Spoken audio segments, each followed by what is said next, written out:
dragon, right? And which they worshipped, which Babylon worshipped. And that dragon today, talk about the dragon, right? So the dragon today would be equated with this system. And that's why there's a program called what? Dragon's Den, right? And the dragon is known for what? Its ferocity, right? It devours, it is cruelty, right? And the king said unto Daniel, wilt thou also say that this is of brass? So he also, this means King Cyrus, he had several idols. There wasn't just one, there were several, right? He liveth and eateth and drinketh, thou cannot say that he is no living power, therefore worship him. So again, now Cyrus tried to get Daniel to worship the dragon, right? Just how Esau wants to get us to worship the dragon, right? The beast, right? Let me just a minute. And it says, and you know what's spiritual? That's a symbol of what? The Moabites, right? The so-called Chinese. What do they celebrate? What the dragon, right? And they all have different, all these animals have different symbology, right? Bear me just a minute. And it says, and Daniel unto the king, went to Daniel unto the king, I will worship the Lord my power. So that's what spirit we have to be in, right? For he is the living power, right? The Lord Yahweh Yahushai, right? But give me leave, let me go my way, O king, and I shall slay this dragon, right? Without sword or staff. The king said, I give thee leave. Okay, you can go. Just remember, at this part of time, we were still in captivity, right? When Daniel took pitch is like likened unto tar, okay, sticky pitch, right? And fat. Oh, so he mixed it in with fat also, right? And hair burns easily, and did sieve them all together. So he meshed it all together and made lumps thereof. This he put in the dragon's mouth, right? And remember, this is the statue, okay? And so the dragon bursts in sunder, okay, bursts into flames. And Daniel said, lo, these are the gods he worshipped. So Daniel was making a sport of what? These idols, okay? He was mocking their idols, right? When they of Babylon heard that, they took great indignation. They were angry. You gotta picture this. You gotta vision this. And conspired against the king, saying, the king has become a Jew. And when it said they conspired, maybe just a minute, against the king, so you had those that were of the same nation as King Cyrus that were conspiring against King Cyrus. Because you've got to remember, King Cyrus and Daniel, they got along. They got along, okay? So I keep on saying, because men, they say you're not supposed to have, we know we're not supposed to have fame, but guess what? The scripture says, when a man's ways are pleasing to the Lord, he even calls his enemies to be at peace with him. So, it's got to be a particular amount of fame you have, right? The Lord can do that. He can show you what fame, in what? The land of what? Your oppression, right? Favor, right? Let's continue. And the king has become a Jew. So they were looking at it like, has King Cyrus, has he been converted? Has Daniel, this is it, you know? So also, Daniel it was like he was teaching Cyrus as well, okay? In some form or some way, right? And he have destroyed Bel, right? He have slain the dragon and put the priest to death, right? So the real dragon slayer is actually Daniel, right? They usually say what, Saint George? No, the actual dragon slayer is Daniel, right? So they came to the king and said, deliver us Daniel, or else we will destroy thee and thine house. So there was like riots that are about to happen. They wanted Daniel delivered, right? They wanted him delivered unto them. Okay? Or else we will destroy thee and thine house. So they were threatening Cyrus, and this is a king, right? So there was uproars against the king for what? The destroying of what? The dragon and Bel. Right? See what else we got?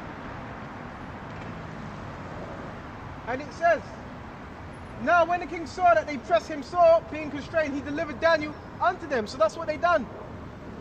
The king delivered Daniel unto these people. Right? And it says, who cast him into the lion's den. That's when Daniel was dropped into that lion's den to be eaten by the lions. Right? And it says, where he was 6 days, so he was 6 days in that lion's den. He cast him into the lion's den, where he was 6 days, and in the den where there's 7 lions. And they had given them every day 2 carcasses and 2 sheep, so they were used to eating as well. Right? And it says, to the intent that they might devour Daniel, so they had great intent. Right? Now there was in Jewry a prophet called Habakkuk, and yeah, this is the same prophet, right? Who made pottage and had broken bread in a bowl and was going into the fields, right? For to bring it to the reapers, right? Which is what? Those his servants. But the angel of the Lord said unto Habakkuk, go carry the dinner, right? That thou hast into Babylon unto Daniel, who is in the lion's den. So angels, yes, they deal with men. Okay, and they were commanded to what? Tap into Habakkuk's mind and deliver his pottage to Daniel so he could have a meal. Right? So that shows you they also tried to starve out Daniel also. Right? And it says, and Habakkuk said, Lord, I never saw Babylon. So Habakkuk didn't know the direction of where Babylon was, how to get there. Neither do I know where the den is. So that shows you the angels, you could be lost, the angels can what? Direct you.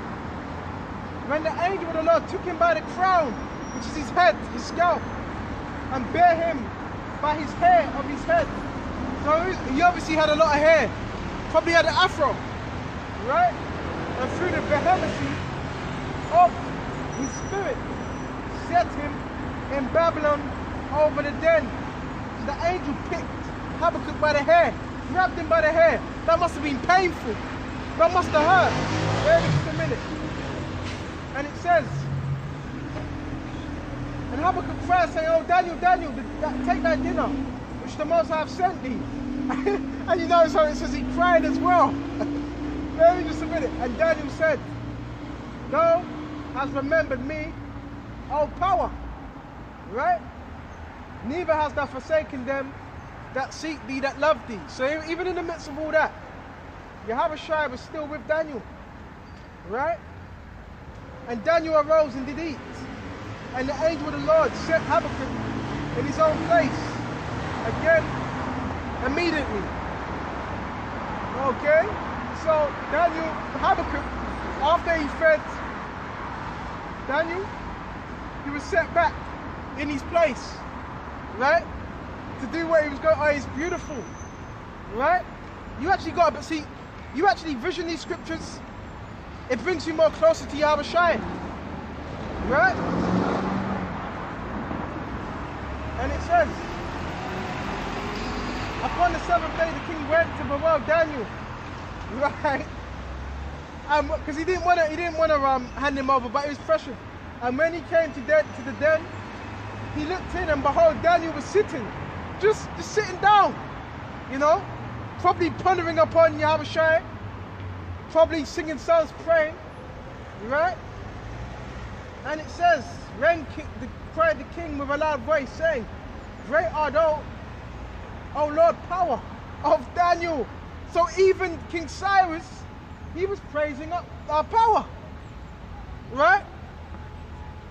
And there is no other beside thee. So there's no other power besides our power, right?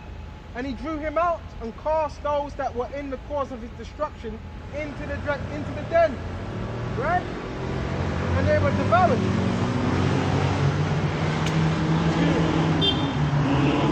They were devoured in a moment before his face. So remember, the lions' mouths were closed when Daniel was in there, but as soon as the accusers of Daniel, they were tracked in, they were immediately. So as soon as they were tracked in, the Lord Yahweh shall open up what? The spirit upon them lions, open up their mouth to eat those that were trapped in. Right? So great things were done. But again, what does this go back to? Idolatry. Right? That's why we have one power. Let's go to Philippians. Okay. You don't say two powers. Yahweh, Yahweh Shai. In that way. What? But you know what I mean. One power, one God. Right? Let's go to Philippians. And we can also go to Isaiah. Before we go to Isaiah first. Excuse me. Right? So let's see if I can find it. I think it's Isaiah 3. And what do you think Yahweh is going to do when he comes back? He's going to destroy these idols. Everything that's exalting itself against the knowledge of Yahweh Shai. Right?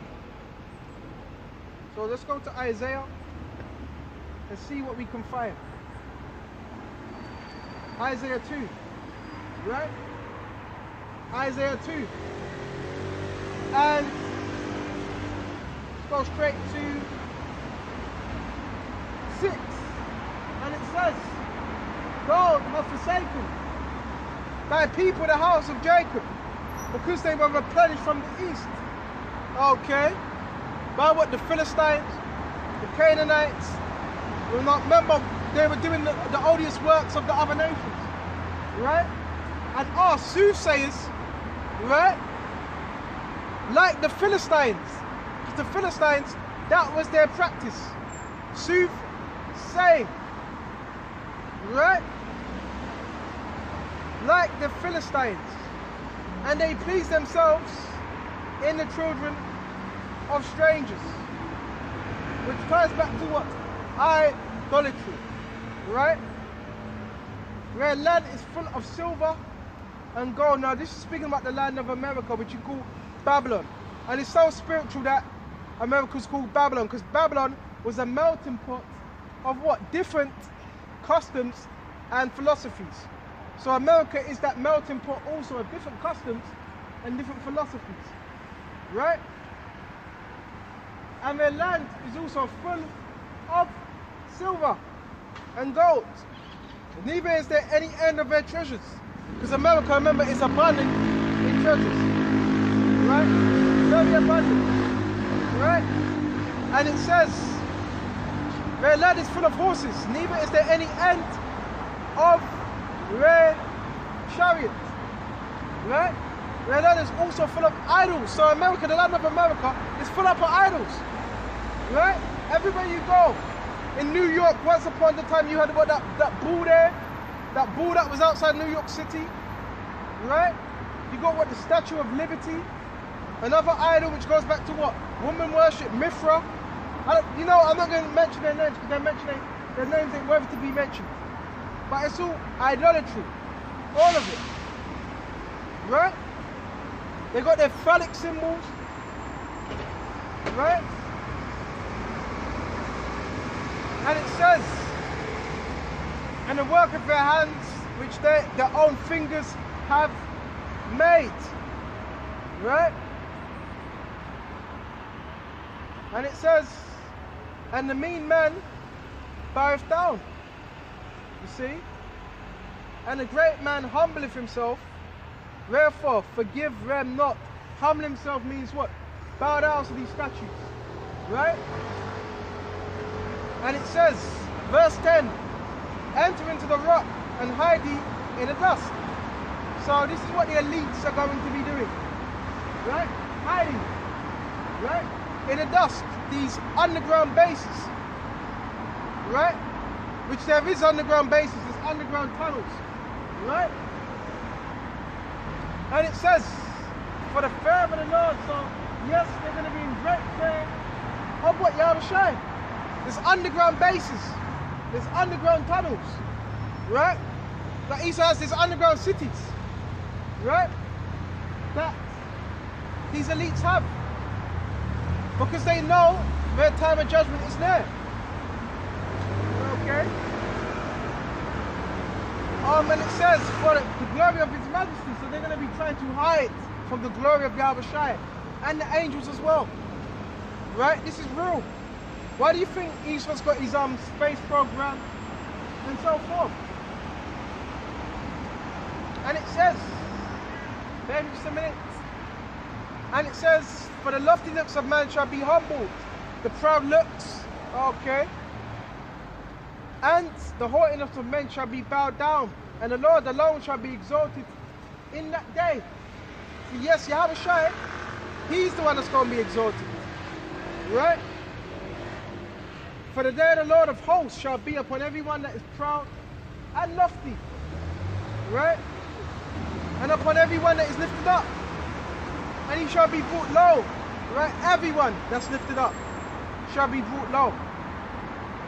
And it says, and upon all the cedars of Lebanon, and the high and lifted up, and upon all the oaks of Bashan, and upon the high mountains, and upon all the hills that are lifted up, and upon every high tower, and upon every fenced wall. So you notice there's mountains. Mountains also represents governments, and these governments are lifted up, right? And they also have what you call his summit, right? Summit meetings, right? And the summit is what? The highest reach of what? That mountain, the top, the peak, right? And that word summit also goes by what? Summoning.